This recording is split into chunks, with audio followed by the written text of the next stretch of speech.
Pero nung nag-stay siya dito, sobrang nahirapan ako. Lalo pa siya nag-break up sa boyfriend. Lalo pa siya nag-break up sa boyfriend.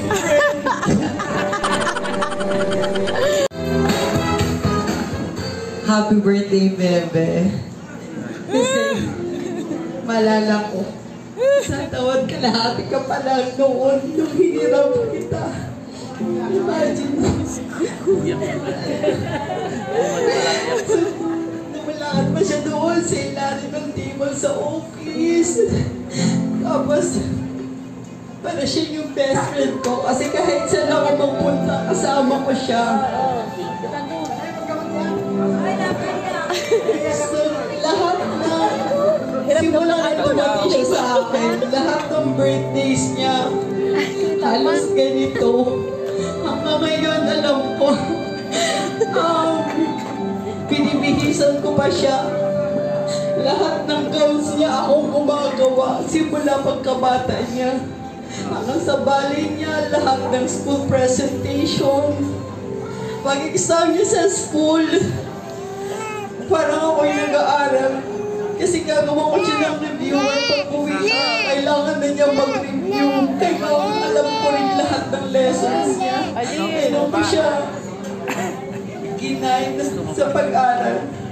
Hanggang sa na-accelerate siya ng 1 year. Bebe, ano ba yun? Hindi na siya na-prep kasi ang mahal ang tuition sa Manila. Kailangan ko reviewin siya. Para if in case makapasa siya, ma-accelerate siya, kaya masyado siyang bata pa para sa level niya. Kasi na-accelerate siya noon. So, ayun, hanggang ngayon, ginagawa ko pa rin siya ng gowns. Sobrang, dati akala ko siya lang lagi yung kasama ko. Best friend. Pero nung nag-stay siya dito, sobrang nahirapan ako. Lalo pa siya nag-break up sa boyfriend. Lalo pa siya nag-break up sa boyfriend. Hindi ko kinaya nung nawala si Alyssa sa akin. Pero pinili niya mag-stay dito sa Marinduque. Okay lang sa akin yun. Nakasuporta naman ako kung anong kailangan niya. Ngayon, nung nagsabi siya, Mami, gusto kong mag-bu. Okay naman ako. Actually, October pa lang pinauwi nila ako para lang pag-usapan yung debut niya.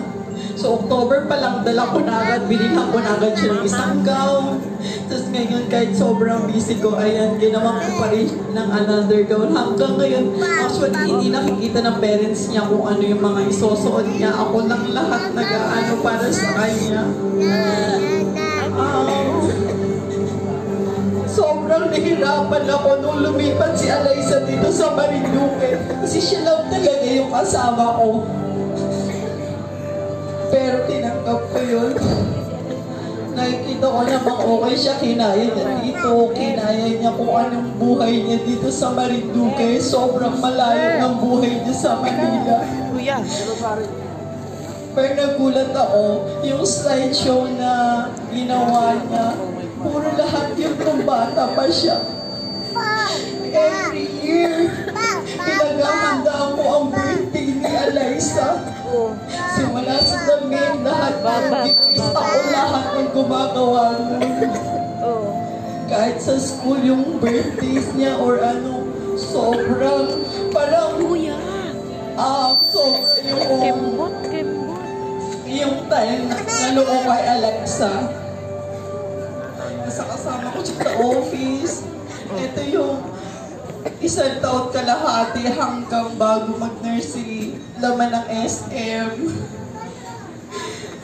Pero nakita ko namang mabait siya, bata. Simula nung nag-stay siya dito, ang simple lang niya, hindi siya, yung matyaga. Hindi siya matyaga? Sobrang nakita ko naman na hindi siya nagre-reklamo or ano. Kaya natutuwa naman ako na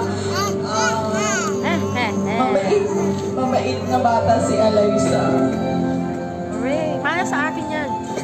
Alos lahat naman ng mga anak ng mga kapatid ko. Pag pumunta sa akin, alam nila yan. Pumunta sa bahay ni ate. Pag hindi sumunod sa rules, maikibik talaga tuwing bakasyon. Kaya alam niya, itong mga may anak na to, Mama! bata pa lang, tuwing bakasyon, pumunta sa Maynila, Mama! sila sa akin. Mama! So pag hindi sila masyadong Mama, susunod, mama. lalo na si Archie.